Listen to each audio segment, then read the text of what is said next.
Mutton ஈரல் gravy நம்மளுக்கு ready ஆயிடுச்சு. மட்டன் ஈரல் கிரேவி செய்யறதுக்கு நம்ம ஒரு பெரிய வெங்காயம் எடுத்துக்கலாங்க, மீடியம் சைஸ்ல. 2 பச்சை மிளகாய் எடுத்துக்கலாம். மிக்ஸி ஜார்ல சேர்த்து நல்லா நைஸ் பேஸ்ட் அரைச்சு எடுத்துக்கலாம். 2வது அரை கப் தேங்காய் எடுத்துக்கலாங்க, ஃப்ரெஷ்ஷா உடைச்ச தேங்காய்.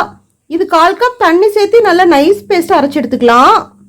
இப்போ நம்மளுக்கு மொத்தம் 2 பேஸ்ட் தேவைப்படுது. பெரிய வெங்காயம் பச்சை மிளகாய் சேர்த்து ஒரு பேஸ்ட், தேங்காய் பேஸ்ட் ஒன்று. பாருங்க, நம்ம ஆனியன் பேஸ்ட் ரெடி பண்ணிட்டோம், 2வது தேங்காய் பேஸ்ட் ரெடி பண்ணிட்டோம். இப்போ நம்ம மட்டன் ஈரல் கிரேவி செய்யறதுக்கு அடுப்பில் ஒரு கடாய் வச்சுக்கலாங்க. 2 டேபிள் ஸ்பூன் எண்ணெய் விட்டுக்கலாம். இப்போ அடுப்பு ஸ்லோ ஃப்ளேமில் தாங்க இருக்கு. பாருங்க, எண்ணெய் சூடாயிருச்சு. நம்ம ஒரு கொத்து கருவேப்பிலை 2 பிச்சு போட்டு இந்த எண்ணெயில் சேர்த்துடலாம். கருவேப்பிலை பொரிஞ்சு வரும்போது நம்ம மிக்சியில் அரைச்சி வச்சிருக்கிற இந்த வெங்காய மிளகாய் பேஸ்ட் சேர்த்திக்கலாங்க. அடுப்பு லோ ஃப்ளேமில் வச்சு நம்ம நல்லா வதக்கிக்கலாங்க. 1 டேபிள் ஸ்பூன் உப்பு சேர்த்திக்கலாம். நல்லா மிக்ஸ் பண்ணிக்கலாம். இந்த எண்ணெயிலேயே நல்லா வதக்கிக்கணுங்க. இந்த வெங்காயத்தோட பச்சை வாசனை போய் நல்லா கோல்டன் ப்ரௌனா வரணும். அந்த வரைக்கும் நம்ம நல்லா வதக்கிக்கணும். இப்போ நம்ம அடுப்பு மீடியம் ஃப்ளேமுக்கு மாத்திக்கலாங்க. பாருங்க, நல்லா வதக்கிட்டு இப்போ எண்ணெய் பிரிஞ்சு வந்துட்டு இருக்கு. இந்த வெங்காயம் நல்லா கோல்டன் ப்ரௌனா வந்துருச்சுங்க. இப்போ நம்ம 1 டேபிள் ஸ்பூன் இஞ்சி பூண்டு பேஸ்ட் சேர்த்திக்கலாம். இந்த இஞ்சி பூண்டோட பச்சை வாசனை போய் நல்லா கோல்டன் ப்ரௌனா வரணும். அந்த வரைக்கும் நம்ம நல்லா வதக்கிக்கணுங்க. பாருங்க, நல்லா வதக்கிட்டு இஞ்சி பூண்டோட பச்சை வாசனை போய் எண்ணெய் பிரிஞ்சு வந்துட்டு இருக்கு. இப்போ அரை டீஸ்பூன் மஞ்சள் பவுடர், 1 டேபிள் ஸ்பூன் கொத்தமல்லி பவுடர், 1 டேபிள் ஸ்பூன் வரமிளகாய் பவுடர். இப்போ எல்லாத்தையும் நல்லா நம்ம மிக்ஸ் பண்ணிக்கலாங்க.